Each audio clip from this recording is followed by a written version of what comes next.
play Limbo? How low will you go? How low can you go? How low will you go? Adam? They call me the lowest common denominator for a reason.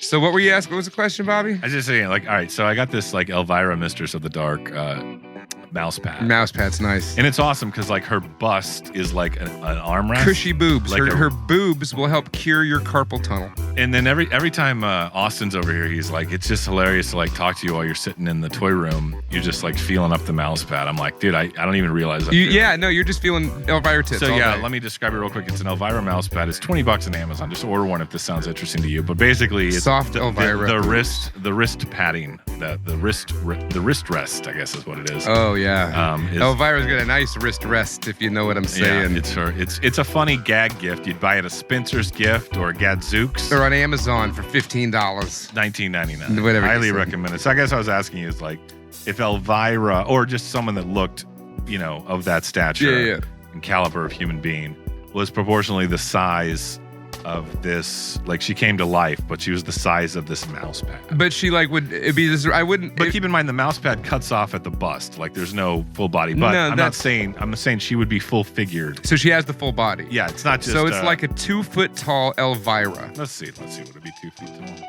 Probably about like that. Yeah, that's about 2. Let's say 2 feet. 2 foot tall Elvira. So 2 but foot she's tall. Perfectly proportioned to Elvira. Yeah. Would you take her out on a fancy dinner? Oh, absolutely. I'd take that little lady anywhere she wanted to go. I mean, look, listen. I'm just saying, if there was like a tiny fairy or a Tinkerbell, pixie type, you like the female? Yeah. And she's like down, and she's that small. Like we'll make it work, But if she's into it, I'm into it. Let's get real dirty. But this is a show about taking the moral high ground. This is the Not For Everyone podcast. This is a show about friendship, and we're friends with Elvira's little big titties. Thrill me. There's gorillas in these woods. Mortis, what's that? It's on the reflexes. Chicken's good. I like chicken. I'd buy that for $1.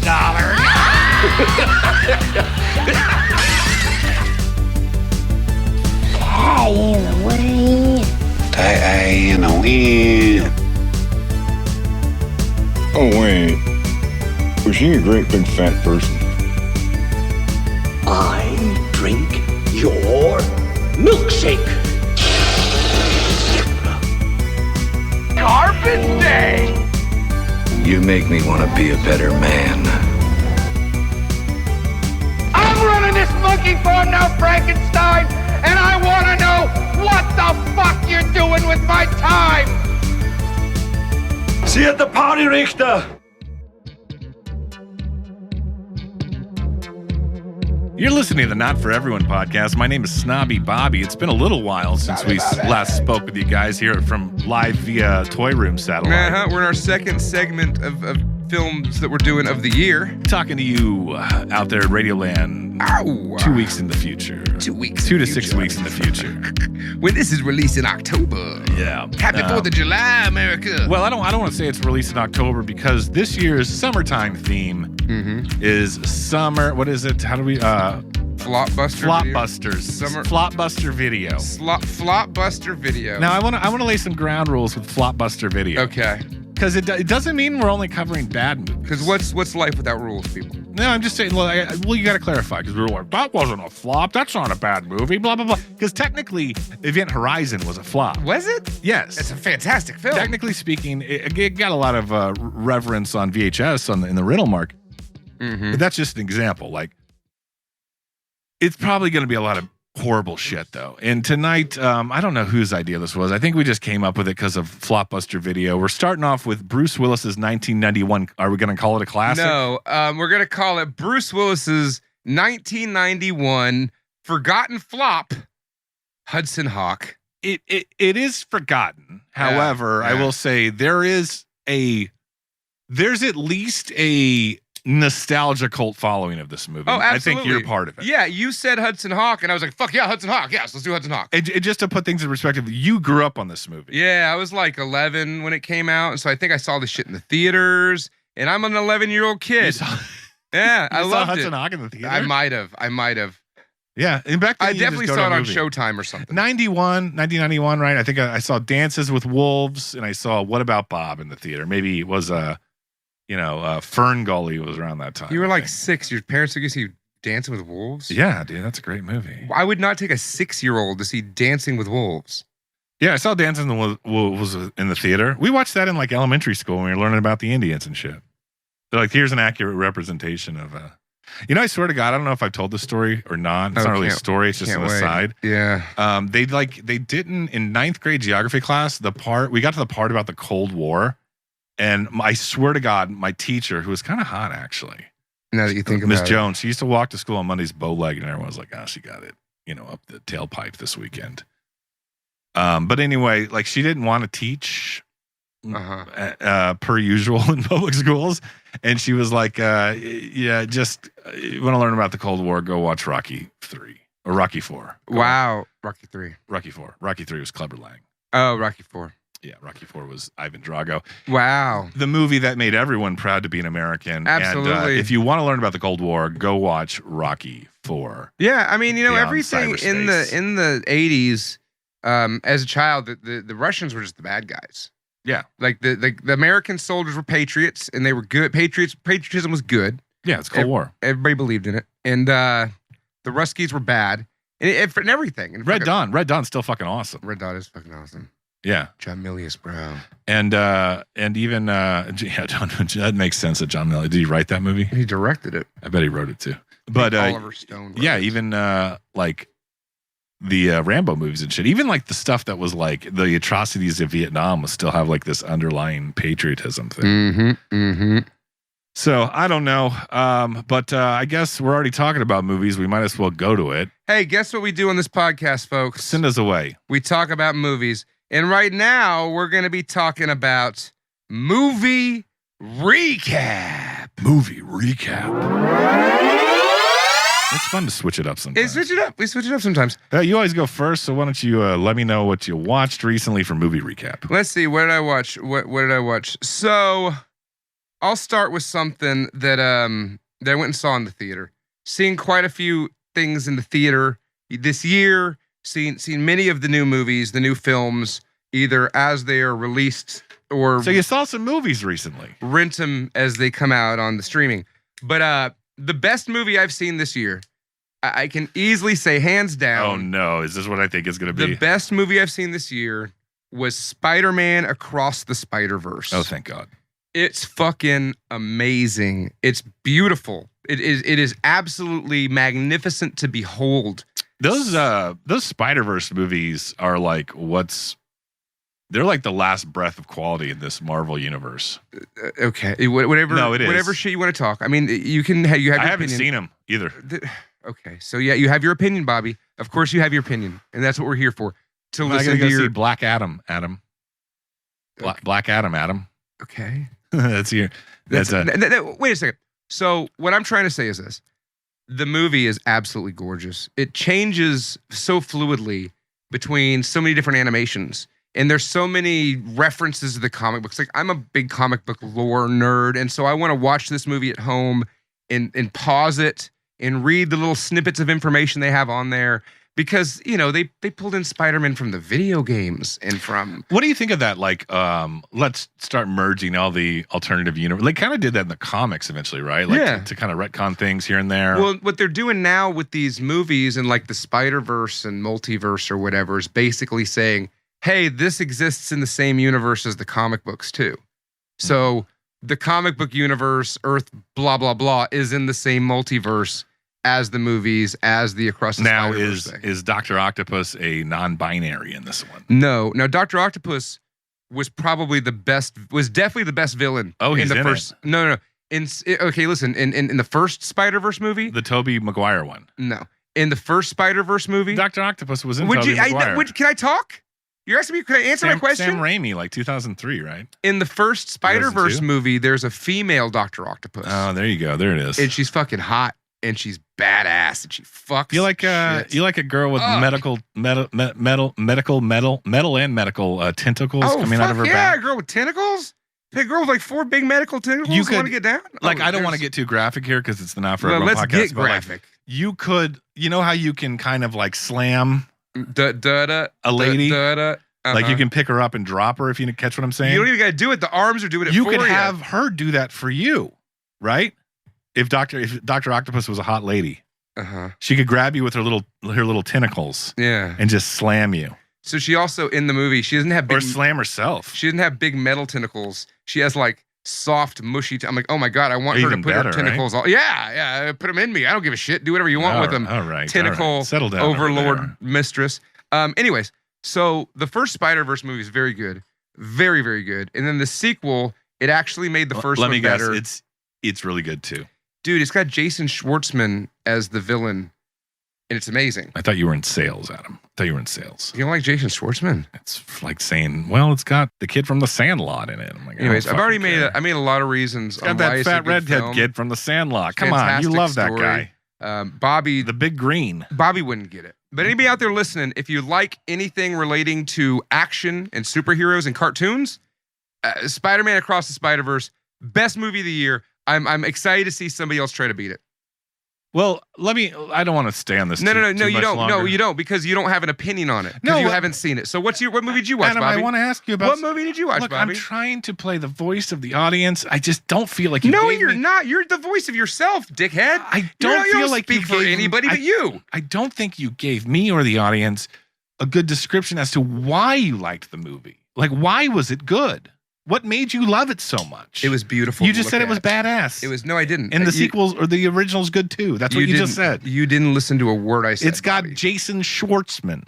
It's got the kid from The Sandlot in it. When you go back and you edit the fat kid, you're gonna hear everything I said about why you should watch the movie. And we're done with this movie. So what did you watch, Bobby? All right, cool. I'll check out the new episode of Not For Everyone podcast to learn if I want to watch the new Spiderverse Across the Spiderverse. I did a late night. I've told you this before. Give it an I've told Oscar. the folks at home this before, but I like to on a late Saturday night if I'm feeling like not going to sleep. Like anybody gives a fuck. Nobody gives a fuck when you talk about what fucking theater you went to in towns they've never heard of. All that shit. Those are all your stories, Bobby. I've been going to the theater a lot lately, and I took my fucking kid with me, and he loved it. And now you're looking at me like, oh, you're an asshole because you don't have a kid, so you don't understand. All right, get it, got it, good. I didn't even say that. Adam, just stop interrupting and stop naysaying, okay? I'm just trying to ask questions. I'm trying to ask questions to understand for myself, and maybe not. The audience would be more curious about what was nice about the new Spider-Man movie. Besides, it was badass and it has Jason Schwartzman. Why do I got to go over it 4 times because you don't listen? We're moving on. Okay, so what I like to do, Adam. Take your time. Really drag it out, Bobby. Go ahead. What I like to do, Adam, this is for all the folks at home that like to hear Adam talk. They want to hear you, Bobby. Is on a late Saturday night after I've had a few brewskis and maybe a CBD gummy, you know what I'm saying? Yeah. I like to put on I wouldn't even say obscure, just like an 80s, a good, comfortable, comfort food 80s movie. And I had a double feature the other night at like 2 a.m.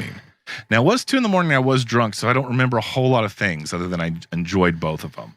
Mm-hmm. Are you familiar with a little writer-director by the name of Savage Steve Holland? I've heard the name, yeah. Okay. His 2 big movies are really what he's known for. Have I seen him? He's a very creative. He's like into animation and it's like absurdist comedy. They both star a young John Cusack. Can you guess? Can you guess what they might be? Pretty in Pink? John Cusack's not in Pretty in Pink. No, One Crazy Summer. Okay. And Better Off Dead.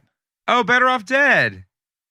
Yeah, same director, same style of humor, great double feature. Love young John Cusack. Oh yeah, love me some Cusack. I love all the Cusacks. I love young and old John and Joan. John Cusack was actually he's like a funny actor. Who would you rather, John Cusack or Joan Cusack? Joan.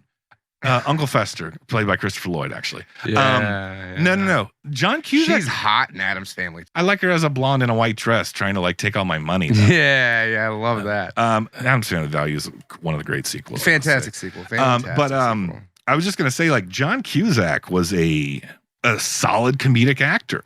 Mm-hmm. You don't think of him you think of Grosse Point Blank is a funny movie, and he's not really comedic in Con Air, but it still has its funny moments. But I don't think of John Cusack anymore as a comedian. Right. High Fidelity is pretty funny, but that's all Jack Black. But You know that's what I mean? all like later shit. But in too. these younger roles he played in One Crazy Summer and Better Off Dead, it's maybe in the writing, maybe the directing, but John Cusack, I like him in a comedy. I like him when he has good timing. He has good. What are you looking at your phone for? Are you playing Candy Crush? No, I'm looking at John Cusack, you shitbird. Okay. It looks like the 16 Candles, Better Off Dead. These were all pretty early in his career. He wasn't 16 Candles. He was an extra in that movie. He played Bryce, whoever the fuck. He was in Stand By Me. Mm-hmm. Yeah. I mean, he was in that stuff. That's what I think of John Cusack as, is the young, early 20s, supposed to be a teenager, dealing with teenage You have shit. him like encapsulated in that era of his career. Yeah. Like that's how you remember him. Yeah, that's how I think of John Cusack. You don't remember 80s him from John- like Runaway Jury. No. I don't think I remember that. You don't remember Runaway Jury? You don't remember was he in like The Thin Red Line or one of those like I mean, I'm war scrolling movies? through it. Like Gross Point Blank, I remember. Con Air, I what was the remember. war movie with John Cusack? Anastasia. No. He's like The Thin Red Line or I know. I think he was too young for that movie. Oh, he was in Being John Malkovich. It was a good film. Bill, what was the war movie with John Cusack? I don't know. And we're going over Hamburger this? Hill, maybe? I don't know. He was in Identity, which is a pretty good movie. Oh, that is Ray Liotta. Yeah, Ray Liotta and him. I like a Ray Liotta John Cusack vehicle. You know, I like to see Ray Liotta and John Cusack interact. I think there's good chemistry there. And You know what think I they do should love, have used though? it more. Ray Liotta. This is a fucking. We're talking about Ray Liotta. We're talking about Liotta. Let's move to let's watch One Crazy Summer and Ray Liotta's Better in Off that? Dead. No. Oh. But Ray Liotta was in. What is it called? Imprint. Yeah. No. The one with John Identity. Identity. I just watched that. The poster is a thumbprint. I saw that in the theater too with my parents who took me to see Dances with the Wolves as well. It was a double feature, Dance with No, Wolves, this was Identity? like 20 years apart. Oh, yeah, okay. But the movie you got to see with Ray Liotta if you haven't seen it. All right, so name your favorite Ray Liotta movie. Just get to the point. No, you got Goodfellas. You got Goodfellas. You got No Escape. You got No Escape. You got Copland. You got Cocaine Bear. The one you got to see. Okay, get this. It's a minor role, but the other cast members are James Earl Jones. Okay. The redheaded gal from Streets of Fire. Oh, yeah. Diane Keaton. No. Oh, the other one. The little strawberry lady. Yeah. Her. I like to call her Mrs. Strawberry. Mm-hmm. And the little girl from Uncle Buck. Okay. And one Kevin Costner. You know what I'm talking about? No, Ray Liotta and Kevin. What? Get to the point. Ray Liotta and Kevin Costner. I say Ray Liotta and Kevin Costner. You don't know what I'm talking about because this is a gym, Adam. It's a baseball movie about a man. Oh, yeah. About a man that carves a baseball field into his cornfield. Yeah. And then the White Sox come back from the dead and play. It's and like- he learns about his father and meets James Earl Jones. It's Ray a fantastic Liotta Field of Dreams is is a what ghost. Wait, so you've talked about Dances with Wolves. Oh, it's And Field of Dreams. It's a Kevin Costner night. Why the fuck are we going Kevin Costner? You know how I feel about Kevin Costner? Speaking of Kevin Costner, Fuck that you know what guy. we got to do? Waterworld. Fucking, that's the #1 summer flop. Summer flop. Flopbuster There will be a of all Waterworld time. episode, probably next episode. 'Cause- That'll make J Plus happy too. You know, to talk about, to ignore whatever your movie recap is, and to talk about what makes a flop. Like a flop, Event Horizon we mentioned, is loved, it's beloved.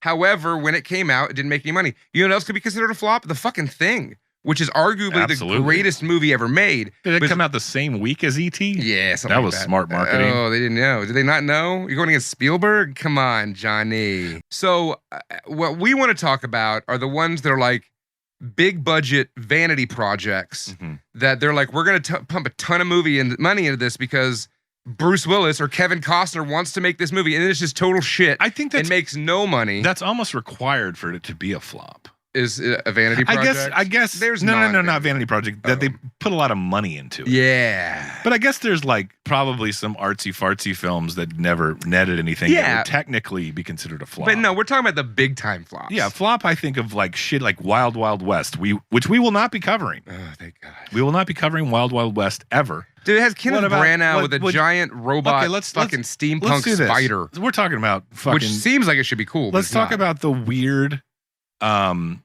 like era of relatively obscure golden age comic book characters in the 90s. Those are mostly flops, and I almost say Hudson Hawk is almost a little take on that too. But What do like, you mean, like the Captain America and like no, the Thor like movies? the Phantom, yeah, the Mask, yeah, Dick Trace, not the Mask. What was it?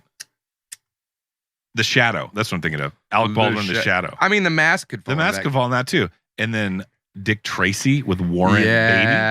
Like what? Who? Like I fucking love Dick Tracy. They're like, well, when I was this like 10 generation years that was old. fans of this is about to be dead. Batman was really big, so let's fucking. So yeah, do these. what that was at the end of the 90s with the whole 50s golden era comic book movie blitz was the nostalgia trip that they're getting us with right now. Sure. It's the same thing. They just did it. They already did it. What they're doing to us now with the nostalgia for Star Wars and fucking Marvel and Batman, it's the same fucking thing. But I would argue that's why in the 80s they remade everything from the 50s. But I would argue the Phantom and the Shadow and even Dick Tracy are way more obscure, regardless of the era, than like Spider-Man and Captain America and all that shit. Well, yeah, man, you got to think like in the last 50 years, there's been like 4 billion more people. So yeah, like.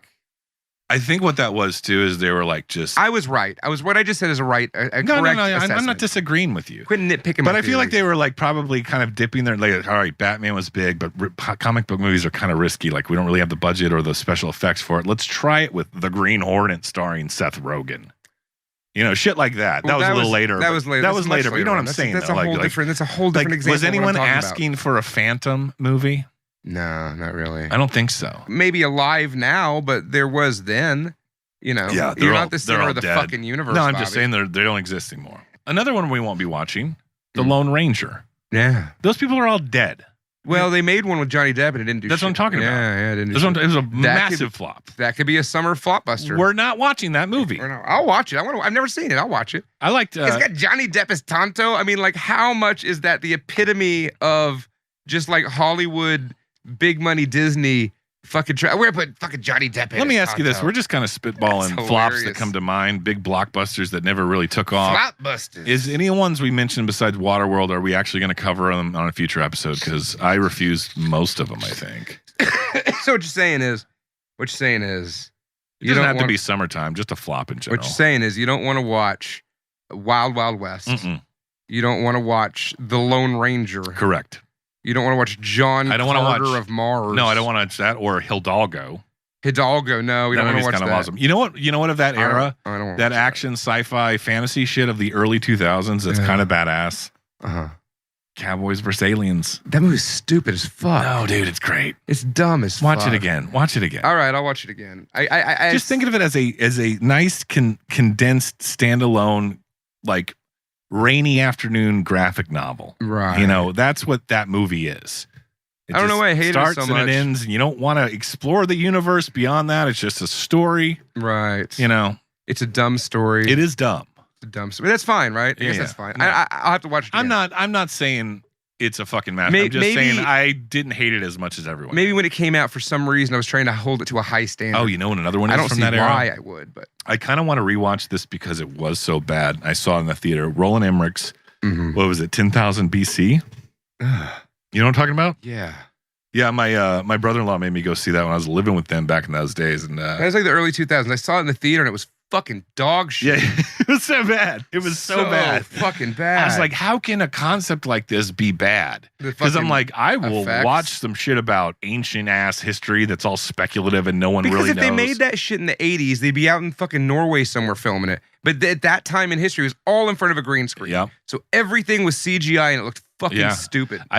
That's a really interesting point. I'd be curious to know in an alternate timeline universe if they reshot 10,000 BC by Roland Emmerich, like with real effects, with real backdrops, and like maybe some matte paintings, but not a fucking green screen. I would argue to say that would be better with the same script and same characters. But also, on the other hand, if they took that same script and redid the whole thing in CGI or animation or whatever, right?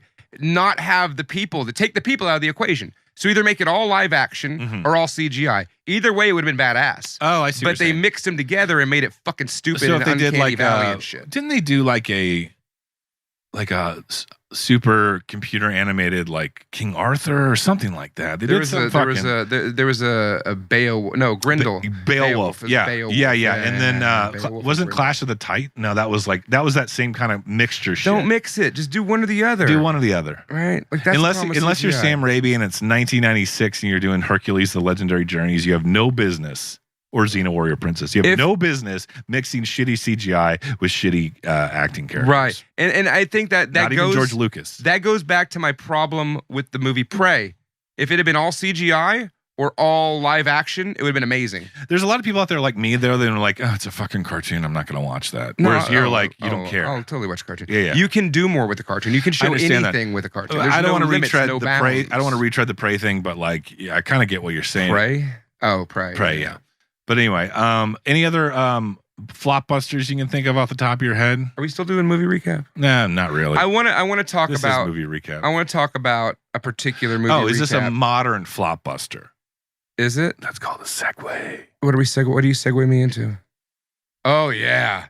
So that'll just segue me into the brand new just released hot off the presses 2023 y'all DC movie The Flash. Yawn. I'll tell you what. I went and saw The Flash last week because in my town at the movie theater, I know you love hearing this, Bobby. It's $5 Tuesdays. Ooh. So, hey, you know what? I love a deal. I love a deal. I'm like, I'll go see The Flash for $5. I can't go to a movie for under like $400 anymore. So me and my buddy Ruben, you know Ruben, we went to The Flash. And you know what? I'll say this. It wasn't as awful as I thought it was going to be. That's the problem right there. That's no. problem. Oh, no, I know. And no, here's the fucking thing. And I'm going to break it down. You know what I'm getting at, right? I'm going to break it down for you. Don't worry about it. Don't worry. It wasn't as awful as I thought it was going to be. That's the problem. Can I get to my next fucking sentence? So, the new Batman movie that came out that I hated on a lot.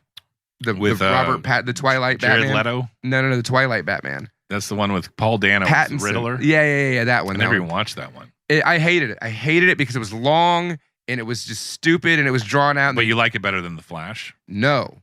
I like The Flash better than I like that Batman I don't think movie. that would be an unreasonable claim. No, dude, it was fun. It was fun. I mean, okay, it has fucking Michael Keaton as Batman. Okay, it has. Can I ask a question about that? Because I want to speak as the voice of the audience for a second. You don't let me. You don't even hear what I say. Let's talk about the Michael Keaton thing. Are you asking a question? Yes. So you're gonna have to go. Can I answer that question once you've asked it? Yes. Okay, go ahead. The Michael Keaton thing. Yeah.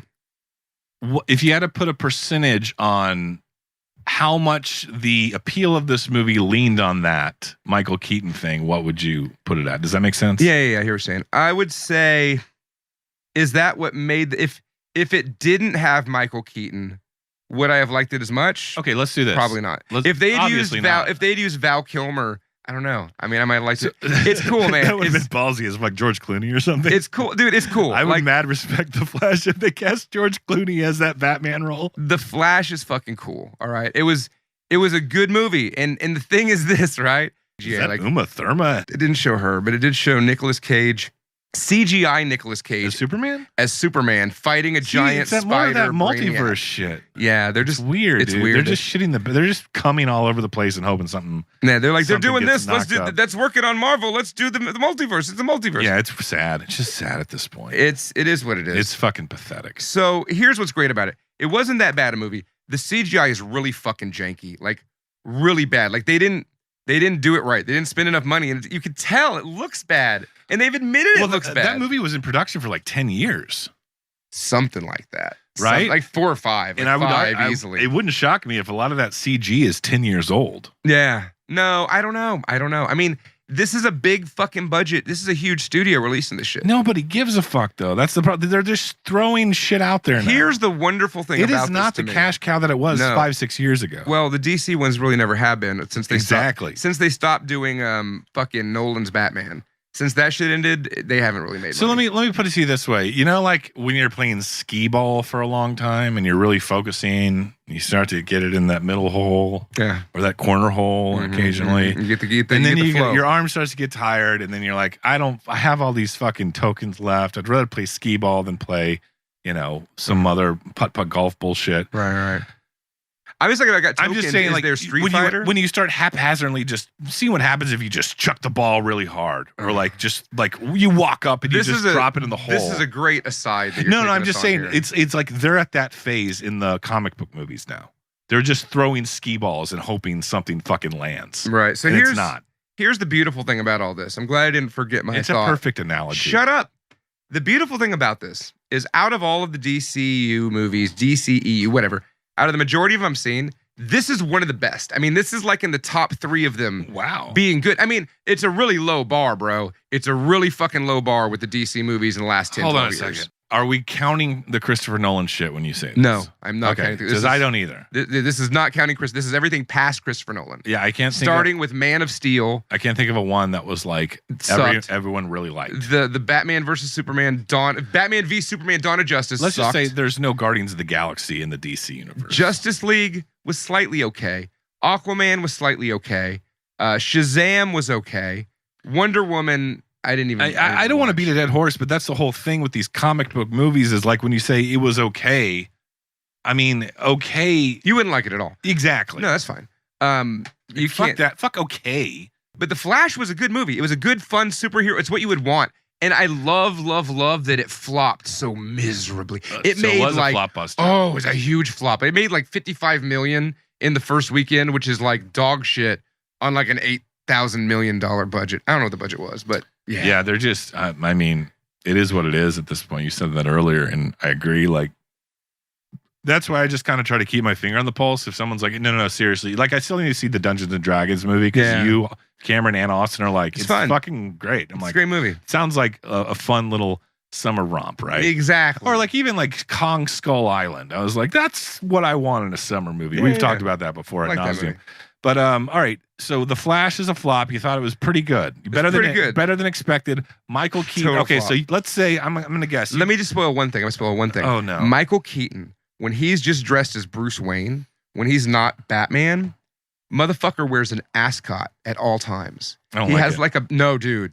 Oh, you just gotta wait and see. That's Michael very Keaton. Freddy from Scooby-Doo. No. It's just like a bandana tied around his neck with a button-up shirt opened at the top. You know the it's only person, pimp, man. the only person that can pull that off, pimp. literally, is Michael Keaton. I don't know, Bruce dude. Wayne. I'm gonna give it a shot. All right. I'm gonna give it a fucking shot. You don't give it. I could see it. But okay, let's say I'm gonna guess. Yeah, I might be wrong. You give Flash a B-. I'd say I give it a B.5. Okay, so like an 85. Just a solid B. Solid B. 80. Let's say 80, 83. That's called a B-. Okay. We'll go with a B. And I haven't been in school in a while. No. B-. Okay. So let's take Michael, going back to my original question. Let's take Michael Keaton out of the equation. Yeah. Completely. Let's say, not even, just say some random played. Let's just throw Ben Affleck as Bruce Wayne. It had Ben Affleck as Bruce Wayne in it too. Well, get Val Kilmer. Okay, whatever. It doesn't matter. Give Christian Bale. Any one of them. Just pull Michael Keaton, Batman, Bruce Wayne out of this movie. You're at a B- now. Where does it go from there? I like the story. Okay. So it probably dropped down to a B, depending on who they. If they didn't have Keaton, it would either been Christian Bale or it'd been Val Kilmer or it'd been George Clooney, and I'd be okay with any of those. Like it would be cool to see that, you know. Okay. Well, if it was George Clooney, I would give it like an A+ immediately for the fucking balls on that. Yeah. But no, so you're saying you're at a B- now. Take Keaton out, you're at a C+. There's one massive spoiler I haven't given away. You want me to give it away? Do you give a fuck? No, I don't want you to give it away because I'm the voice of the audience. I don't care if you give it away. Give it away. There was one big twist surprise that I thought was absolutely charming. All right, so like fast forward, let's say you got 30 seconds to describe it. Fast forward to 30 seconds if you don't want the spoiler, go. It's got George Clooney as Batman. Really? Yeah. Yeah. Really? To the very end for like one scene. That's brilliant. I know. I was like, oh shit. They just, like I said, it's not a bad movie, man. They just don't give a fuck, and I love it. Out of all of these, if all of it led to this, that's a decent You know ending. what I like? I like a delightful death rattle, and that's what this is. Yeah. Because apparently they're going to just ignore all this moving forward. All the new Batman and Superman movies coming out. Gives a fuck anyway. Right. The only people keeping up with like the retcon and the timelines is literally you. No, dude, go to YouTube. There's a lot more than me. I'm on the peripheral. But like, okay, I'm on the peripheral. Let's say this: their bread and butter now is probably people like you. Oh yeah, probably. But also, they still have a big chunk of just kid. like general public as fuck people, right? Sure. Right, but beforehand, like they know they can squeeze money out of weird middle-aged incels like yourself. Bobby, you have more nerd shit. You have more incel. Did I say I wasn't a weird middle-aged incel? Did I say that? No. No. Okay. Well, you called me one, and I'm not. I'm just fucking painting a picture, and I'm trying to make you laugh with deprecating humor. Okay, all right? that's pretty funny, Bobby. You're a piece of shit. You know that? So You live in your apartment alone with surrounded by fun cartoons that are not in frames on your wall, right? Little posters of like. No, I don't live alone. I live. You have what was with it? An 11-year-old. You have a Nelson poster out of Hit Parader on your wall. No, dude, but I got. I got Chop Top from Leatherface. Yeah, I gave you that. And I got Earl from The Walking Dead as a zombie. Yeah. So the point is, yeah, you gave me that too. The point is, you're the people. They're like, we can still get money out of those people, and then a chunk of the general public. No, dude. I am the 100% target audience because look, I don't live alone. Shut up. Fine. I don't live alone. I live with an 11-year-old. So this shit's aimed at me, and it's made for him. So I'm what they want, not you. It's me because I have the kid, right? And the kid wants it too. No, I agree. Two consumers. Yes. Quit making it sound like I live alone, motherfucker. What kind of picture are you painting to me? Should I call me an incel? You can still be an incel and have a son. Okay. Well, it just means involuntary celibate. I'm not that. Oh, good. I am not that at all. No, what I'm saying is 6 years ago, it would be like you were just a sliver of what they were going for. Now these are all just for you. They're for you, Adam. These comic book movies. No, they're all for us. No. But they know that like we're gonna squeeze money out of the Adam crowd, the Crude Rude Dude crowd. Why are you using my name? And don't we talk about this every third episode? Why are we spending so much time on this, Bobby? You're caught in a loop. Why can't you just? It's like a broken record in this place. I swear to Christ. Well, you keep cutting me off when I'm trying to make a point. I just got it out. Your argument sounds like mine. My argument is you cut me off before I make my point. Has either of us ever made a point on this show without us like shitting all over it? It's just an observation I thought would be a fun one to talk about with you, but apparently you're a dumb bitch. So movie recap, right? I got one more for us, Bobby. One more, and then we're gonna move on to something else. So I did an unexpected double feature that had a thematic connection that I never would have assumed or expected beforehand. Can I guess? I told you what it is already. You I don't remember. Guess. I wasn't listening. No, you can't guess. I watched. You give it a guess. So is it it's a double feature? Is it a first one and a sequel? Just make your guess, Bobby. No. This isn't 20 seconds. Yeah, it's 20 questions. All of a sudden, this became Bobby's 20 questions. Motherfucker. I watched Naked Lunch and Total Recall. Oh, yeah. No guesses for you, Bobby. You're going to say Naked Gun. Naked Gun and Hot Shots. Part 2. No, first I watched Total Recall. I want to show my kid Total Recall because it holds a place in my heart. I think that everyone, man, woman, child, needs to see the three-titty lady. Can we get a Johnny Cab going soon? I just want a Johnny Cab. Fucking Johnny Cab. I'm like, if I call an Uber 10 more times and one of them's not a Johnny Cab, I'm just not going to leave the house anymore. I don't see why we don't have them yet. The whole movie is filmed in Mexico City. That's why it looks all like space age and old fashioned and Aztec-y and shit. It was all set pieces. Nah, dude. It was Mexico City. So Total Recall is a story about a man named Douglas Quaid who he's just a regular, hardworking construction worker type man. And then one day he wants to go to Mars. He's just obsessed with going to Mars and going on an adventure. He wants to visit. It's all over the news. There's wars on Mars. There's crazy alien artifacts. This is based on a Philip K. Dick novel. Exactly. Short story. So he goes to this place called Recall, where this is the future, mind you. They can give you fake implanted memories that will make you feel like you were there. 20 minutes later, you walk out and it's like, I was just in Mexico for 3 years.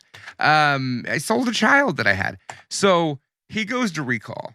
And when he gets in there, Recall, he goes and he's so happy. He's so excited about his trip to Mars. And immediately things go haywire. He's freaking out. He's kicking shit. He's breaking things. He's pile driving people. And they're saying, look, we went in there to give him a recall, but we hit a block. Motherfucker's already been mind wiped. He wanted to go in and have a vacation as a secret agent. Turns out motherfucker is a secret agent. Or is he? And that's the thing in the movie. He goes on this madcap adventure to Mars, but the question remains, is this really happening? Because it plays out exactly as he wanted it to. I would say that's the most fun Arnold Schwarzenegger movie. I don't know. Kindergarten Cop's a lot of fun. I was hoping you'd say that. But Total Recall is my favorite Arnold Schwarzenegger Is it better than Twins? Yes. Excellent. And Twins is amazing. Oh, Running Man's really fun too. Yeah. So you like Total Recall? Everyone pretty much knows that and has seen that movie. But I don't mind talking about it with you. So then the plot thickens. Later that night, after we watched Total Recall, I was like, oh, I've been wanting to watch Naked Lunch for about a decade, but it hasn't been on any streaming services. but it's on like Showtime on my Hulu. And so I was like, damn, I'll watch Naked Lunch. Yeah, that's a really expensive DVD too. If I recall, it's like not, $60 for the Criterion now. It's I'm gonna crazy. steal it from Austin. Well, now you can just watch it on my Hulu. No, I want the Criterion. Whatever. So I watch David Cronenberg's William S. Burroughs adaptation of Naked Lunch. So you're going Philip K. Dick versus Burroughs. Okay, similar, different, same era. But it's like the same kind of ideas, but like different aesthetic. Different genres. Yeah, sure. 100%. So Naked Lunch I've seen as a kid, and I remember when I watched it, I'm like, I watched this way too young. Like it didn't make any sense to me. You were like Nelson. I think it scarred me. Yeah, like Nelson walking out of the movie theater after watching Naked Lunch, saying neither of those words make any sense. I can't remember what he said to that. Something like that. Sir, if you calm down, I'll gladly get you a garbage bag full of popcorn. Exactly. So that was when I started watching, I realized within like 10 minutes, I'm like, oh shit, I shouldn't watch this with my kid here because this is not for him to watch. Like I'll let him see the 3-titty ladies and guys getting drilled and shit. That's fine, right? You know, with the What's blood. wrong with Naked Lunch? It's weird really, roach creatures. It's a really fucked up movie. I mean, it's David Cronenberg at his most weirdest body horror-ish. There's bugs that have like buttholes. And the butthole bugs want you to put powder on their lips. So let me tell you what Naked Lunch is about. I don't think you need to let your kid watch Naked Lunch. No, not yet. I mean, he's like three-titted ladies is fine. When he's like 15. We all saw 3-titted ladies at that age. Exactly. From Total You're supposed Recall. to. You're supposed to. You're supposed. It's our birthright. So the story of Naked Lunch, there's this guy, I don't remember his name, it's Peter Weller. It's fucking RoboCop. And this is like 1950s. It's kind of vague on where they're at exactly. It's film noir, but it's not dark. It's not darkly lit. It's not darkly. It's film noir 100%, but it is not darkly lit. Yeah, it's interesting. It's weird greens and yellows. The whole. It's very Cronenberg, is what it is. Very Cronenberg, and what also in terms of very Cronenberg, it has weird creatures that are disgusting and for some reason exist in the world. And the story is there's a guy who works as a bug killer. That's his professional job, and he kills bugs. He's an exterminator, and he uses a bug powder to spray, and it kills the bugs. Well, he's a junkie. He's an ex-junkie. He's married to an ex-junkie named Joan. Joan has been stealing his powder and injecting it. Joan's a junkie, so she's been shooting up his fucking bug powder. So then he decides he's going to start shooting up the bug powder too, you know? It's his wife, and he loves her. So when this all happens, he starts hallucinating or not hallucinating because these random weird, like typewriters. Or is he a secret agent? Typewriters are secret agent, like the headquarters. They're agents there to tell you what to do, yes. Right? And so he shoots his wife in the head, playing William Tell. He flees the country and goes somewhere vague in the Middle East called the Interzone, which I believe is Morocco in real life. So it was a real place back then. So this movie is loosely based on Philip K. Dick's story and loosely based... Morocco was called the Interzone? Yeah. It was loosely based on William S. Burroughs, and it was loosely based on his book Naked Lunch because... Yeah, I mean, I haven't read the book, but... You couldn't be I would guess it's not the same exact thing. So it's an amalgamum. It is a long movie, though. No, it's not. It's like 2 hours long, but it feels long. Oh, it feels long because it's fucking slow. I haven't seen that in like 20 years. Dude, it's not slow. It's just so insanely bizarre. But here's the thing. As watching this the day I'm just watched Total Recall an hour ago, I'm like, holy shit. Like the parallels are the same. Like, is he a secret agent that's trying to do these things and following these messages from high command? Or is he just a crazy fucking junkie? But instead of 3-titted ladies, you have butthole roaches with powder on their and Julian Sands, God rest his soul, turning into a giant bug and like sucking the blood out of a young, attractive gay man. Just sucking him, draining him dry. I love those. Oh, it's a fucking crazy movie. So watch Naked Lunch. And I would say it's a good double feature. Total Recall, then Naked Lunch. It's a good combination, 2 good flavors that go good together. You didn't even know they went together. Yeah, you heard it here first, folks. I don't think anyone's ever drawn that red line there. I mean, I didn't Google it. Maybe somebody has. I don't know. I don't know. That's interesting, though. And that's just what I observed. I like Philip K. Dick, and I've never read any Burroughs, but apparently he's a famous novelist. I really like Cronenberg. Yeah, really, Cronenberg is really the like cherry on that fucking cheeseburger. Okay, I think we're done with the movie recap. Are we done with the movie recap? That's it. All right, if you haven't picked up the theme or noticed quite yet, this summer we're talking about Flops. Flopbusters. Flopbusters. It's a Flopbuster video summer. They busted the bank on these flops, these pieces of shit. I came up with a that jingle. nobody wanted to see. I came up with a jingle. Let's hear it. Flopbuster video. Wow, I'm indifferent. It's pretty good. This is pretty good. If you've ever heard the Blockbuster video jingle, you would catch that reference there. It's a good one. I'm indifferent about everything happening in this room right now. Oh, Lordy. So, yeah, again, I think, I don't know how we came up with it. I think we were just spitballing some Flopbusters. You really grabbed onto this one. Yeah. You insisted on it. You said it. It was your idea, Bobby. I'll give you credit. Maybe you got it from somebody else, but you said Flopbuster. I was like, fuck yeah. And he said Hudson Hawk. And I was like, oh, yes. Because, again, this movie held such a dear spot in my heart for me. When I was my son's age, this movie was just the coolest thing ever. And upon watching it now, it's not as cool as I once thought. No, it's not. And it's in so it sounds like how many, like if you had to guess, ballpark, how many times have you seen this movie? At least, over a dozen. Wow. Definitely over a dozen. See, I think I saw it once, like on Fox would have Tuesday night movies after The Simpsons. Yeah. And I feel like I saw it on one of those. It was one of those. I'd seen it before. I was like, it was on the videotape, man. We recorded it off of Showtime. Yeah. You know what I mean? You like, gotta take it what was you on can the get. same tape with Beetlejuice or something, you know? Yeah. And I'm like, okay, fucking Hudson Hawk, hell yeah, let's bring it. It's a zany madcap. You know what? Let me read the little read the little thing so you can play the trailer. That I'm sure the trailer includes Bruce Willis singing. I'm sure the trailer sounds 1991 as fuck. All right, here's Hudson Hawk. A cat burglar is forced to steal Da Vinci works of art for a world domination plot. Oh, I hate when this happens. Girls, can I ask you a question? How do I look? Like a fraternity thing? I just got out of jail yesterday. I didn't want to steal anything. I didn't want to go to Europe. All I wanted was a cappuccino. You still think you're the greatest cat burglar that ever lived? You are one hell of a thief. Hudson Hawk is an evil, evil man. The Big E. I'm just some guy that's good at swiping stuff.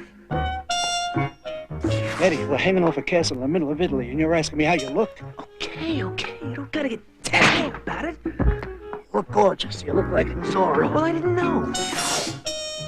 Buongiorno. Yeah, buongiorno. Maybe you could help me. I'm being blackmailed into robbing the Vatican by a psychotic American corporation and the CIA. I don't, You don't speak English? You have very beautiful eyes for a man. I got a bad feeling. I can't even swim. Hell, fall will probably kill you. Da-da-da. Oh, we ain't got very much money.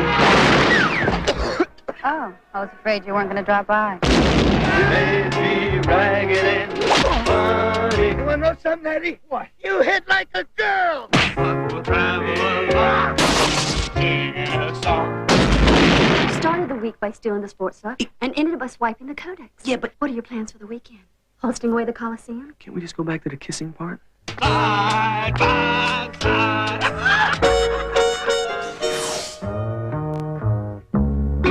Life doesn't get much better than this. 1991's Hudson Hawk, starring Bruce Willis. Let's talk. We don't really talk about Bruce Willis much on the show. This is our first Bruce Willis movie, as far as I know, that we've covered. Let's talk about what's happened between. He was a television star first, right? Yeah. He was on Moonlighting. Okay. Right. Well, before Moonlighting, he was on. Moonlighting, and then he did Die Hard in '88. Die Hard had changed everything for Bruce Willis. Let's make an everyday man an action star. We're done with the big greasy tits and pecs and. Oh God, I love the '80s. Yeah, so we're gonna put John McClane, a regular man, in a Die Hard movie. We're gonna put a regular man in a John McTiernan movie. This is literally like see what happens. This is literally like if they were to take Chandler from Friends and be like, let's see what happens if they put him in a fucking action movie. Right? You know, he John Wick before anybody. John Wick wouldn't exist if it wasn't for John McClane. Yeah, and I think there's some there's some similarities with John Wick, even in Hudson Hawk, I would argue. Yeah. Anyway, so Moonlighting is where he got his household recognition. Then he was in Die Hard, which is an absolute classic. Absolute classic. One childhood regular of mine is Look Who's Talking and Look Who's Talking 2. Oh, yeah, he was in those. Between Look Who's Talking and Look Who's Talking 2, he did Die Hard 2, which is fucking phenomenal. It's an awesome movie, yeah. And then it turned into like, it's Bruce Willis, you know, Death Becomes Her, The Player, Loaded Weapon. And then you get, of course, Quentin Tarantino, quote unquote, reviving his career, which I think is the stupidest thing. Everyone says that about Pulp Fiction. Like, Bruce Willis is back. John Travolta's back. I'm like, they never fucking went away. Where was John Travolta in 1988? Look Who's Talking. John Travolta was Look Who's Talking. And Look Who's Talking too. And Bruce Willis.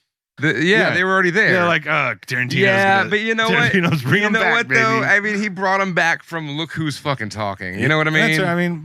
That's where they were in their career. Where was Bruce Willis and John Travolta before fucking Quentin Tarantino? Look Who's Talking. Look Who's Talking was a 3-film franchise.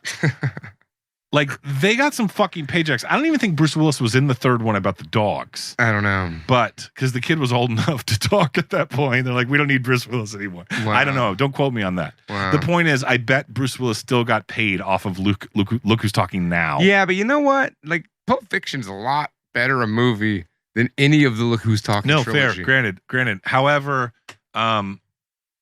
notoriously terrible, what's his name? That psycho, did Spinal Tap and Princess Bride.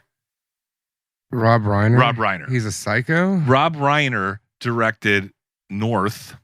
Okay. Bruce Willis was the narrator in North, starring Elijah Wood, who's a globetrotter looking for his parents, and he goes to all these wacky cultures to try to learn who he wants his parents to be.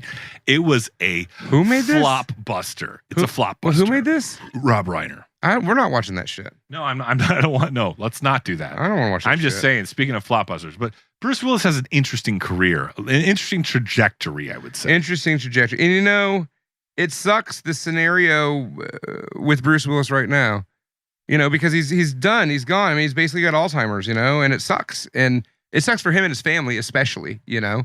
But at the same time, like, there's movies in the last 5 years. I'm like, God, this is a piece of shit. Why is Bruce Willis in this? And then it all makes sense. Yeah, he kind of went the De Niro route, where De Niro's doing like, what is it, like Bad Grandpa or whatever. Yeah. That kind of shit. He's doing like weird comedies. But this was the same year as The Last Boy Scout. Oh, God. I have mixed feelings about that. Okay, so yeah, Last Boy Scout. That was a pretty big movie, but it's not great. The Fifth Element's the other one we failed to mention.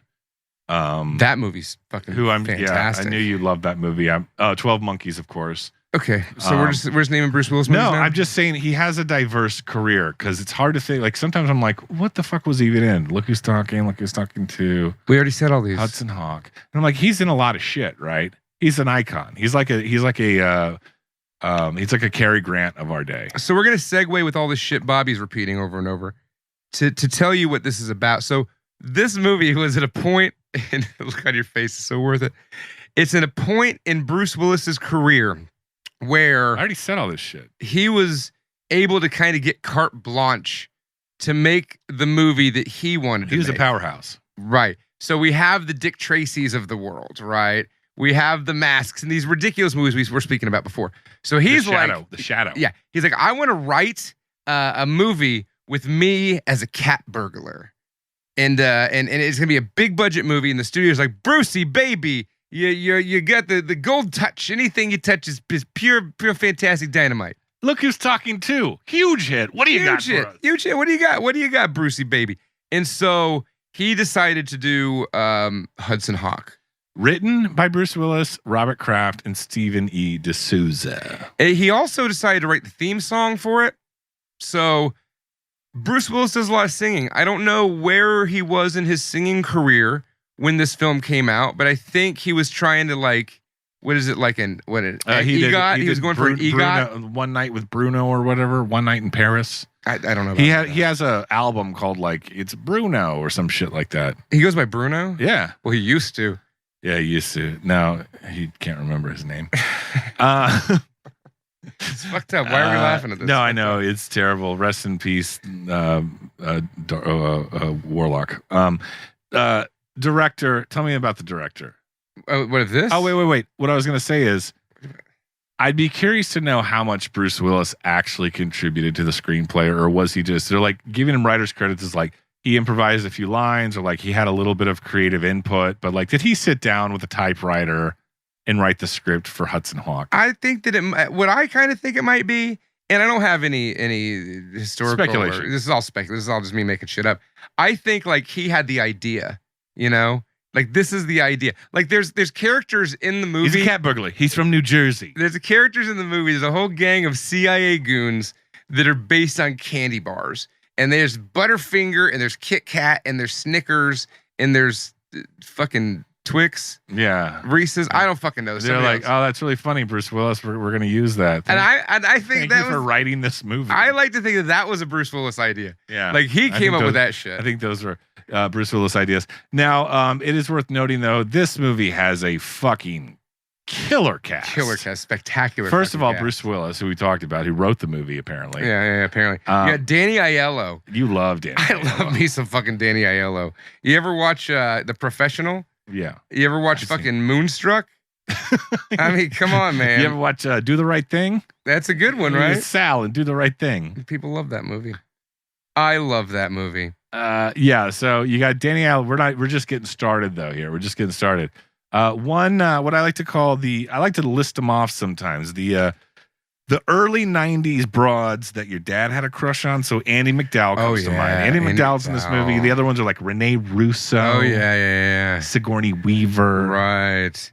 Andy McDowell's real hot in this movie. And back then, I didn't think she was that hot. You know who I thought was really fucking hot in this movie?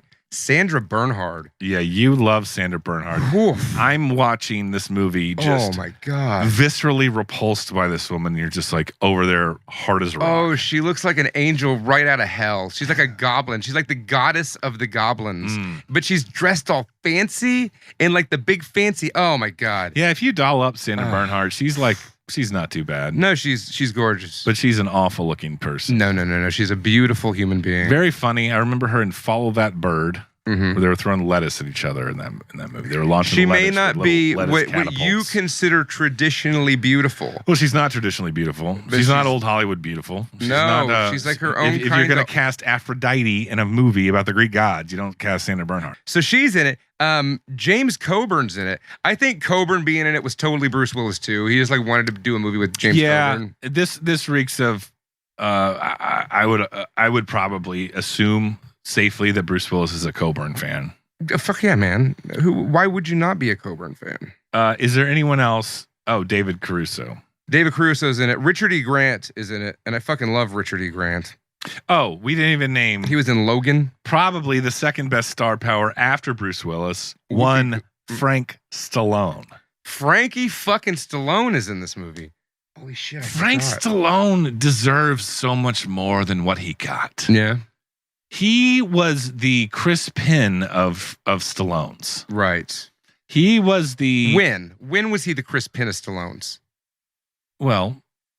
I mean, in terms Sylvester of like... Stallone is to Frank Stallone as Sean Penn is to Chris Penn. Yeah. But here's the thing. Chris Penn had a very successful career. He just died young.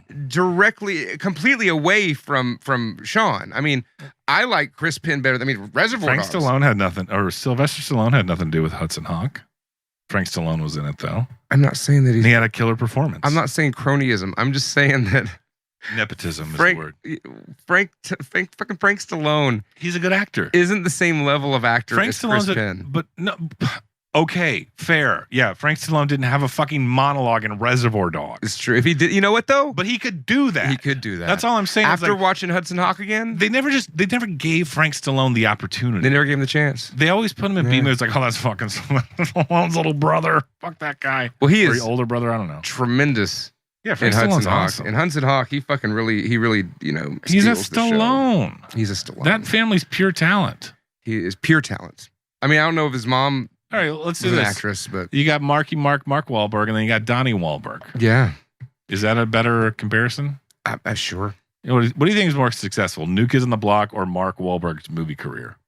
Mark Wahlberg's movie career. It's lasted longer. New Kids on the Block was a phenomenon. Yeah, but it didn't last that long. It was literally 2 years. Yeah, 2, 3, 4 years Tops. Tops. Yeah, I remember when it was like hitting the 90s and they were still putting out cassettes. And you're like, I don't know if anyone's still buying this Right, shit. but Wahlberg, Marky When they Mark. start doing a Christmas album, that's when it's over. Marky Mark has lived. He still remains. Well, I would say New Kids on the Block was bigger than Marky Mark and the Funky Bunch, easily. Oh, yeah, for sure. They were a one-hit wonder. Right. But Marky Mark came back with a fucking vengeance. It's almost like, what's that lady that plays Scarlet Witch now? The Olsen. Yeah. The non-Olsen twin. Kids these days don't know about the Olsen twins. They know about that gal.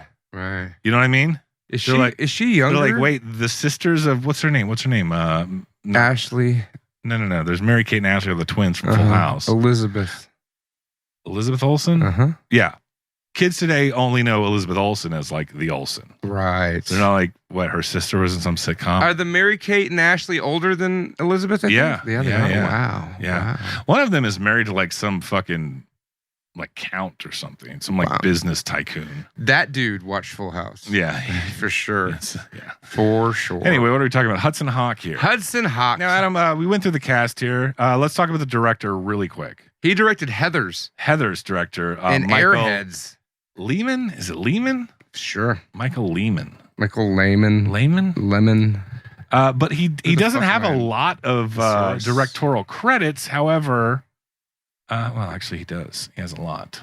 He has a lot of directorial credits, mostly TV these days, but director of Heathers, which is an absolute classic. That's a good late night. I'm drunk. And one of my favorite unsung 90s rock and roll movies starring Brendan Fraser, Steve Buscemi, and Adam Sandler called Airheads. So yeah, he did Heathers, and he did Meet the Applegates, which is that weird Ed Begley Jr. Cockroach Man movie. Oh yes, yeah, Naked Lunch. And then he did Hudson Hawk. Oh, that'd be a good triple feature with that one. And he did Airheads, and then after that, it was like The Truth About Cats and Dogs and My Giant. I mean, I don't know. Oh, I love My Giant. Did he do? And 40 Days and 40 Nights. Did he do My Giant? Or are you just saying that to be funny? He did My Giant. Hell yeah, love My Giant.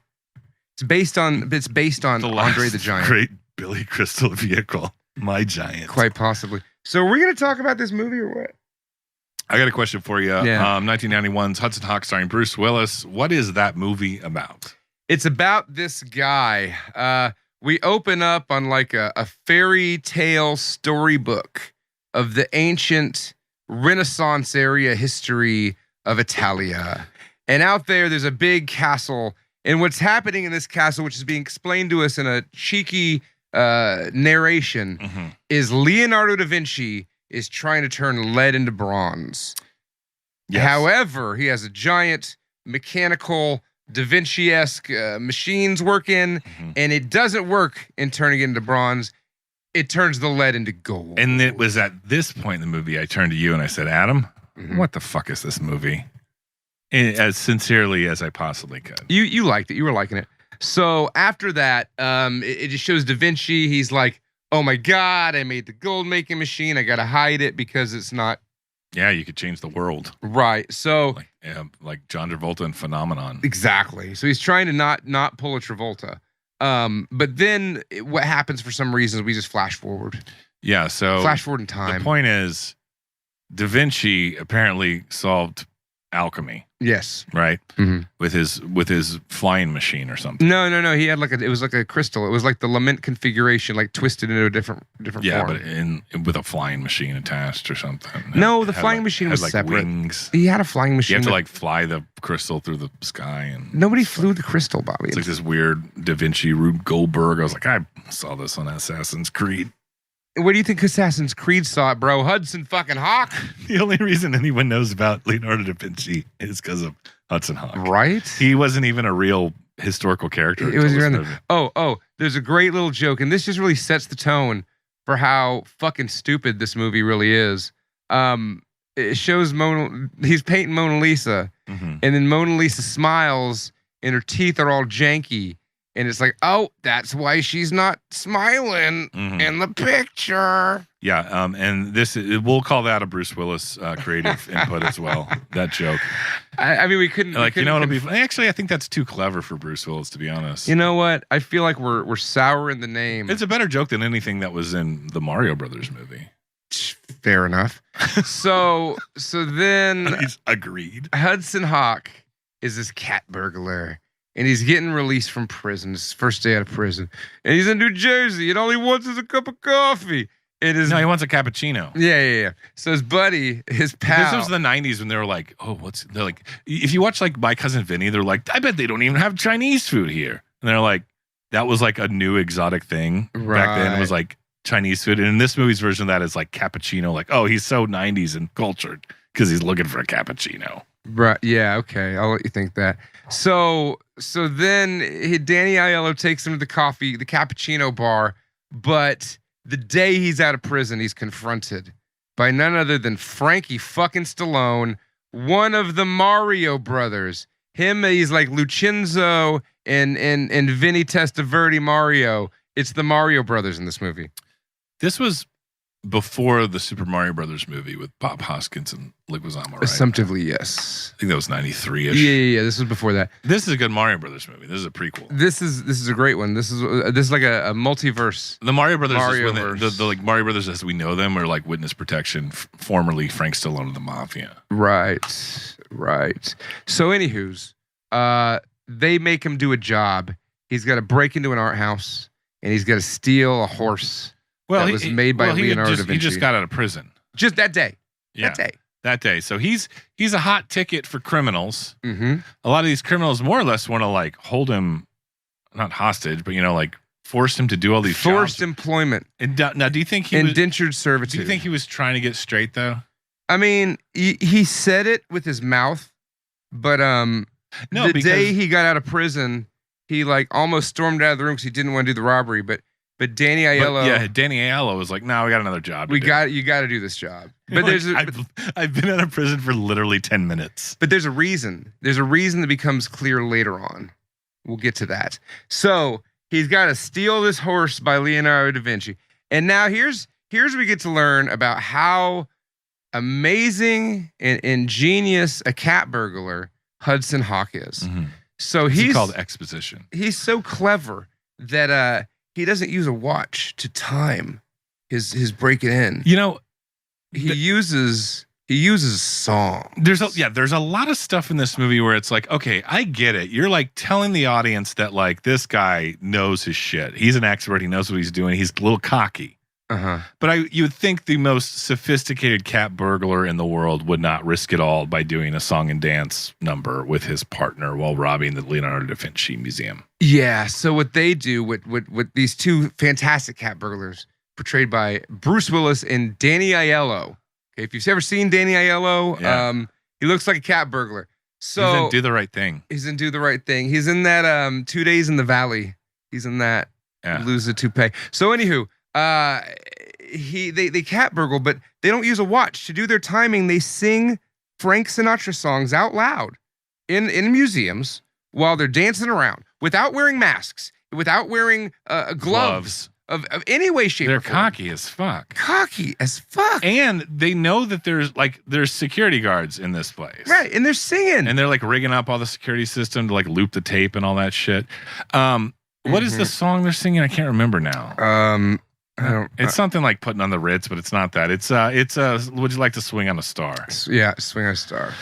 It doesn't matter who you are. So this seems like a lot of this movie was an audition tape for RCA Records or something by Bruce Willis. We're gonna go ahead and say that the Swing on the Star bit was a Bruce Willis idea. Oh yeah, I'm sure. I'm guessing. I'm probably so. And it was at this point I was like, because otherwise, he was trying to have a music career at this point. Yeah, and if you're the actor that has like control over this movie, they're not going to make you sing if you don't want to sing. Yeah. You know what I mean? That's true. Well, yeah, I mean, but money's money too. But I don't think Bruce Willis had any problem doing a musical number in this movie, right? Mm-hmm. No, not at all. Yeah, obviously. He was really okay with it. He that. was into it. Whether it was his idea or not. He was like, into it. Yeah. Yeah, Call Me Bruno was coming out around this time. Call Me Bruno. Now, apparently Bruce Willis is like very difficult to work with now, but I bet back then he wasn't as bad. Well, you know why he's difficult to work with? Because he's Bruce Willis. Oh, because he can't remember things? Yeah. I mean, these are like stories from like years ago. Okay. So, sure. Maybe he had early onset. I love Bruce Willis. I fucking love the guy. He was great in Pulp Fiction. So what were you talking about? I'm just saying, he sings "Swing on a Star." They're cocky cat burglars. They're cocky cat burglars. They get out of there and then they deliver it. And then the guy, some British butler guy that's there with the Mario Brothers, like cuts his connection's neck. It was because there was a cop. There was a parole officer that was forcing him in to do the job too. Mm-hmm. And then the butler killed him. And so you realize they knew who Hudson Hawk was. Like there was a higher power, a higher organization at work testing out Hudson Hawk with this particular case. Yeah, heist. the genre of comedy of this movie is kind of like almost like a fun, obviously like a fun heist movie, but also it feels almost like a fun like whodunit, like mansion movie kind of stuff that's like accessible humor. But in this case, it does not really land very often. Yeah, I mean, I don't know. It's just like it's incredibly dumb. It's incredibly like, I see what you're going for there, but there was no. And when he was doing the song and dance thing, I turned to he was like, "Is this a fucking musical? If this, I swear to God, if this is like Oscar with Sylvester Stallone, I'm going to be very upset." There's only 2 song and dance numbers, but it's just a really dumb movie. I mean, so the next day after the heist, he reads in the paper that the thing wasn't heisted, and that it was thwarted, right? Like they didn't get away with the horse, which they did. So he's like, "Oh my God, somebody put a fake horse in there." So he decides to go to the same place he just tried to rob the night before with no mask on.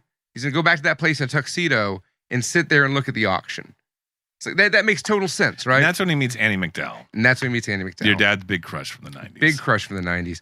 So long story short, the horse blows up because they were trying to kill somebody for some reason. Well, there was the little girl that had the stuffed animal that she was hitting against. No, that was later. That's in Italy. All right. So there's a bunch of dumb heists. There's a bunch of dumb stuff. So the plot is there's like these 2 rich people portrayed by the beautiful, sexy, and alluring Sandra Bernhard. Love you, baby. And then Richard E. Grant. Smoke show. Yeah. Who I think I mainly know Richard E. Grant from this movie. Yeah. You know? But he's amazing. They're the Mayflowers. They're rich, very ultra wealthy, and they're just rich and bored and pompous. What are they called? They're like a family name. They're like the Mayflowers. Like yeah, the Mayflowers. That's what it. Yeah. They're Anglo fucking waspy rich people. So waspy, and they're so cunty. But it's great because like the guy they literally have plans for world domination. Like their plan is they're gonna take Da Vinci's device and they're gonna make. Yeah, they're gonna collapse the banking system. Yeah, they're gonna just produce so much gold that the whole idea of gold loses value and the whole banking system and structure around the world will collapse. That's a very like deep economic idea. Yeah. And so there's a counter ploy in play. Now, there's 2 parties. There's multiple parties. Let me explain the politics and the background of Hudson Hawk, right? Okay. We've gone over the Mayflowers. They're the ultra wealthy. This is like C-SPAN. This is what you wanted. Now, on the other side, the opposing factor is none other than the fucking Vatican. It's the church. It's the Pope. Funny as you have it, the organization that owns the most gold in the world doesn't want somebody else flooding the market with gold. Makes sense. It makes sense, but who's the good guy? Who's the good guy? It's Hudson Hawk, and he's kind of a criminal piece of shit. You're right. So even Annie McDowell, who is a nun, literally, she is a nun, but that falls for Hudson Hawk. But she was lying being a nun. and deceiving him. She's like a triple agent and leading him on because there's another agency involved, which is the CIA, starring James Coburn in purple fucking camouflage. So you have the worst organizations on the planet. The Vatican, the CIA, and then the waspy elite. Fucking Anglo Mayflower people. The elite, yes. Yeah. So I want a scrappy New Jersey cat burglar to be the guy I cheer for. You know why? Because I'm a goddamn American. And I want him and Danny Aiello to be singing Swinging on a Star as they're shooting shit with a fucking rocket launcher. If you had to relate to any character in this movie, it's Hudson Hawk and Danny Aiello. Yeah. Right? If you had to identify with someone to cheer for. No, it'd be the Mayflowers. No, it wouldn't. I would be the Mayflowers. No, but like you. I want Minerva. You've been. Oh yeah, that's true. They make this movie. I mean, everybody is really campy and over the top. And if you can just look at it as being this ridiculous, stupid fucking comic book movie that Bruce Willis wanted to make and just take it for what it is, it's a lot of fun. Okay. Do you have any fun facts or trivia on Hudson Hawk so far? It fucking lost a ton of money. Oh yeah.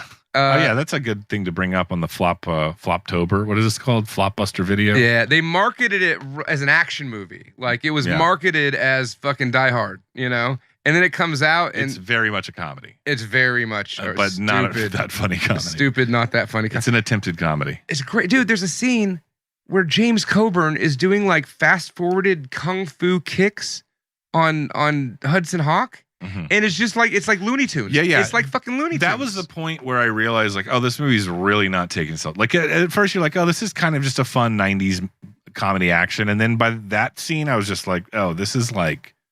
So anyways, we got these three organizations. Hudson Hawk is the chess piece at play. And every hand on the board is trying to diddle his little underbits. So, I don't know. What movie did you watch? But there's like a lot of people get killed. The whole the candy bar guys. To the roll call of those guys. Okay. So the candy bar There's gang. Like the black lady. That's Almond Joy. And she's great. She's one of the antagonists. She talks a lot. She seems menacing. I think she's like the leader. She's the leader. Of the henchmen, at yeah, least. for sure. And then there's Snicker. And Snickers is some guy with glasses that he's got to be like the tech guy. Yeah. Maybe? Like the Donatello of the crew. Never really goes into it, but he's kind of intimidating, I guess. He's light autism. Yeah, kind of menacing. Heavy autism. Like a menacing autism. Yeah. Menacing autism. Yes. And then there's Kit Kat. Is there any other kind of autism, Adam? Who's David Caruso. And David Caruso doesn't have a word. He hands people little business cards that have words, what he's saying to them. Yeah. And then he also dresses, he dresses like them. So there's a scene where all of a sudden he's standing behind Bruce Willis, dressed exactly like Bruce Willis, mimicking him. He might have autism. All right. And then he's dressed like Andie MacDowell. And I'm like, where did he get the exact same dress she had in a second sentence? I'm going to go ahead and say that really funny comedy bit was a Bruce Willis idea. Yeah. It's Looney Tunes, man. It's fucking Looney Tunes. So if you watch this movie, it doesn't even really, like, that doesn't even make sense. No, it makes no sense whatsoever. And then you have the guy that played Zangief from the Street Fighter. Yeah, then you have Zangief from Street Fighter as Butterfinger. And one of the most upsetting, inappropriate comedy lines of all time.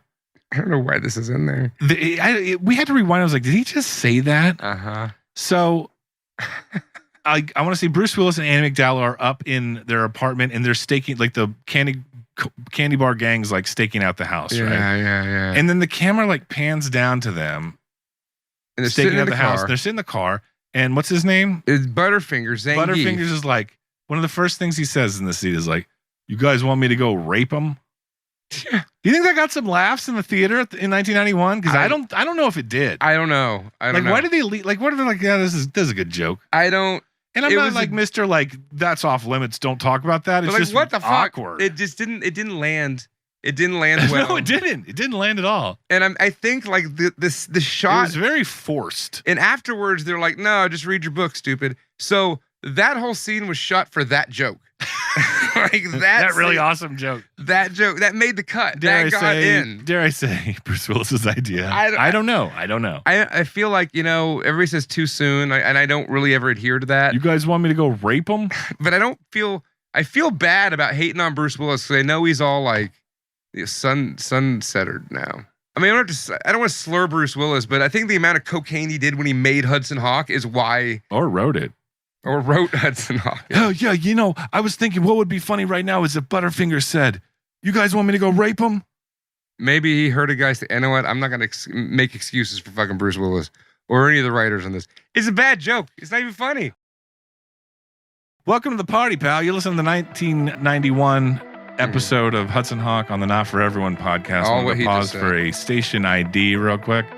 Fox and Sons Coffee, foxandsons.com. That's how you get yourself some sweet, succulent, they're oily beans. They're oily beans. I was thinking that this morning when I pulled them out of the bag. That's important. And poured them into my grinder. You don't want a dry bean. No. You want a wet bean. You want a nice wet bean. Because the wet bean, that's where the flavor is. If you really want to get those juices flowing, and put it all up in your mouth, you need to take those wet beans. Moisture equals freshness, as far as I'm concerned. Absolutely. When it comes to food, at least. When it comes to coffee, especially. You want an oily wet bean, and Fox and Sons has it.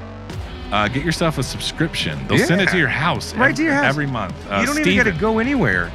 Steven will send you a big giant bag of coffee every single month. You don't have to worry about going to the store and ordering because you're always going to have it foxandsons.com. And I'm already there. And we're not blowing smoke because he's our friend or he has to be a sponsor or any of that shit. We're more or less doing this for free coffee. No. I mean, if I leave my house, I'll drink coffee from the Dutch Machine or the Dutch Brothers. They just built one in San Marcos. But if I'm at home, all I'm drinking is Fox & Sons coffee. The majority of the coffee that I drink is Fox & Sons coffee. Yeah, me too. And I'm happy about that. Yeah. I feel good in my life. I feel like I've got that coffee thing covered. You know what I mean? Yeah, you don't have to worry about it. I don't have to worry about it. That hole is plugged. Yeah, I don't got to go out there and like worry and wonder, like, is this coffee going to be... No, this shit's bad. And I'm telling you this too. Like, I do this, like, before I knew about Fox & Sons, I used to, like, we're kind of coffee snobs in this house. We don't buy shit. Mm-hmm. But, like, I also, sometimes I go to the grocery store and I want to spend, like, $18 on a bag of fucking coffee. Right. Because it's a roll of the dice. It really is. Mm-hmm. But Fox & Sons is reasonably priced for the quality, and you just set it and forget about it. And it'll come to you. It comes to your house. Get a subscription, foxandsons.com, the letter N, Sons. You won't forget about it first thing in the morning. Promo code NFE, I think that's 18% off. So, booyah. Fox & Sons coffee. All right. So let's get back to Hudson Hawk. Hudson Hawk. Are we to the shocking conclusion? Let's go to the shocking conclusion of Hudson Hawk. So yeah, he tries to bang Annie McDowell the whole time, but she's secretly a nun. And then... Yeah, but she's secretly not a nun. At the end, she decides to give up her vows for the Hudson D. But they kill the candy bar people, and then the Hudson cock. Yeah. It's this pretty bad death. It's pretty dumb for all of them. And then they go to the Mayflower's house, and then they kill all them. Now, okay, the last 20 minutes is a pretty fun. You're being a little glazy here. Hey, go for it. You explain, Bobby. The last 20 minutes is a pretty fun 90s action scenario. However, this was the point where I was like, all right, let's please wrap this shit up. So take that for what it's worth. Now, I did say I called it maybe 30 seconds to a minute before it happened. Mm-hmm. Do you remember this? Mm-mm. They were up at, like, I just saw these like weird establishing shots of like the castle and stuff, and it's lit up in the dark. There's this big castle wall, and I'm like, they're about to like descend or use a zip line or use some sort of rope to like swing across. Yeah, something. like there's a zip line coming. Zip line's coming, or some sort of like rappel of a rope situation. And the next thing you know, 30 seconds later, there's Bruce Willis sliding his zip lining right down a rope. They call me the Nostradamus of Hudson Hawk. That's exactly what they call you. This goes back centuries. Summertime Frank. Guessed it right. It's a prophecy. Summertime Frank. I prophesized Hudson Hawk. So I've seen this movie before though. I mean, no, it's a dumb movie. I mean, they're blowing shit up.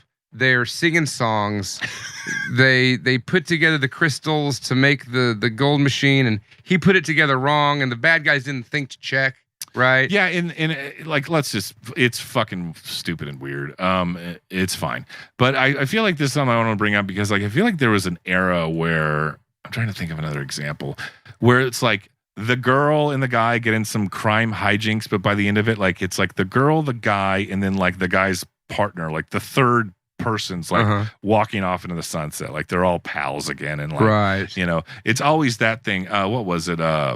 Ruthless People. That's what I'm thinking of. Ruthless People does the same kind of thing. All this ridiculous, horrible shit happens, and you're like, oh, everything's fine. Let's drink some cappuccino. And it's three of them. There's the partner, there's the protagonist, and there's the love interest. Right. Very standard. They all have a threesome on the beach after the credits roll. That's what I like to imagine in my truth, Adam. My truth says that those people have a big gangbang. So you're telling me that Danny Aiello, Andy McDowell, and Bruce Willis, their characters all gangbanged? I don't write Hudson Hawk fan fiction. Hudson Hawk fan fiction writes me. Okay. Well, I mean, it makes sense. She's a nun, so she's gonna go out. She's gonna go all out off the bat. You know, so right. It's Danny Aiello, bro. So Bruce Willis is a good-looking guy. I was watching this movie. I was just like, damn, like he is like a handsome man. His hair was really good in this movie. Really good hair. Real good Hudson Hawk. Really good because I was like, I've always wanted that like receding widow's. I don't want to be fully bald. You don't want what I got, but I want a cool like mafioso. Widow's peak, receding hairline, and I don't have that. You don't got that, Bobby. I have great John Stamos hair. Don't get me wrong, but like that is a cool look. And Bruce Willis is like one of the kings of that look. He nailed it until he went completely bald and got dementia. Yeah, we love you, Bruce. God bless us, everyone. Your name's Bruce. Wow. Okay, can we fucking finish this, you piece of shit? Send us off, Adam. What did you think about Hudson Hawk from 1991? Did it hold up the way you thought it would? Do you have the same tender feelings that you did as a child? Yeah, I love it. It's fucking dumb. It's dumb as all hell. Do I want to? You know what? I think I'll be fine watching it again another 15 years. I don't need to watch that one every. I don't need to watch that frequently. No, I mean it's trying to do. Do you really ever need to watch it again? It's trying to do what Big Trouble in Little China did, something like that. It does kind of, or like The Golden Child. It Right. has that kind It doesn't of like nail any of whimsical, like action adventure comedy thing. I even got almost like a Romancing the Stone or something. I don't know. I couldn't put my finger on it. Was that kind of shit. Yeah, it's the same. Yeah. It's that genre of fucking action like comedy accessible shit from the action 80s comedy. and 90s. Yeah. And a lot of it's great, and even the bad stuff like Hudson Hawk is like still very watchable. It's fun. It's fun to watch as a disaster. I like watching it now, knowing, I'm excited to watch Waterworld. That's an interesting point because it's one of those ones that's like, it's not appealing because it's so bad it's good. Rarely this happens where like it's not a very good movie, but I also like didn't find it offensive. Right. It didn't. I didn't enjoy it ironically. It didn't take itself seriously. You can't really hate on it for being so stupid and campy because it's. Oh, we didn't even talk about it real quick. We got to talk about this. Damn, it's just fucking almost midnight, Bobby. I'm tired. Hudson Hawk and Annie McDowell at the end of the movie. Yeah.